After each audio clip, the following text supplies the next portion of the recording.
رمضان transmission, یہ جو نوجوان لڑکیاں لڑکے این افطاری کے ٹائم، این سحری کے ٹائم یہ کو جو ٹی وی کی سکرین پہ ہوتا ہے، یہ کیا ہے؟ محرمات.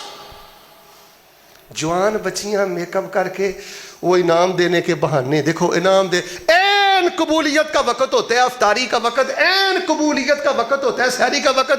اور مائنڈ نہ کرنا، میں نے دیکھا بڑے بڑے حاجی صاحب، مولوی صاحب، حضرت صاحب، دین کے ٹھیکیدار سحری کھا رہے ہیں، افطاری کر رہے ہیں، اور ساتھ جوان میک اپ کی ہوئی جوان لڑکی کا پروگرام دیکھ رہے ہیں.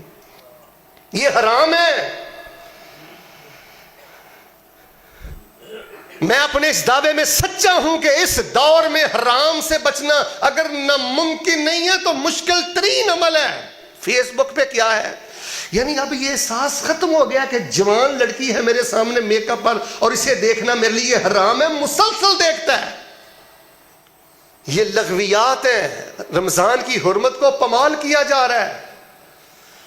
کم از کم دیکھیں بھائی، آپ پورے لاہور کو چینج نہیں کر سکتے. آج کے خطبہ جمعۃ المبارکہ میں دل میں عزم کریں کہ انشاءاللہ پورا رمضان ان پروگراموں کا بائیکاٹ کریں گے.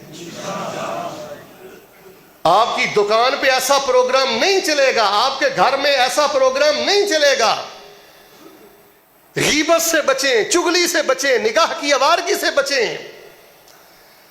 اور بالخصوص میں بار بار یہ بات کہتا ہوں، یہ گلوکار، یہ اداکار، سارا سال گانے والے رمضان میں این سحری اور افطاری کے وقت ہمیں دین بتانے کے لیے آ جاتے ہیں، اور ہم دین کے ٹھیکیدار ہیں کہ ان کے سامنے بیٹھ جاتے ہیں. یار غیرت بھی کسی چیز کا نام ہے، شرم بھی کسی چیز کا نام ہے.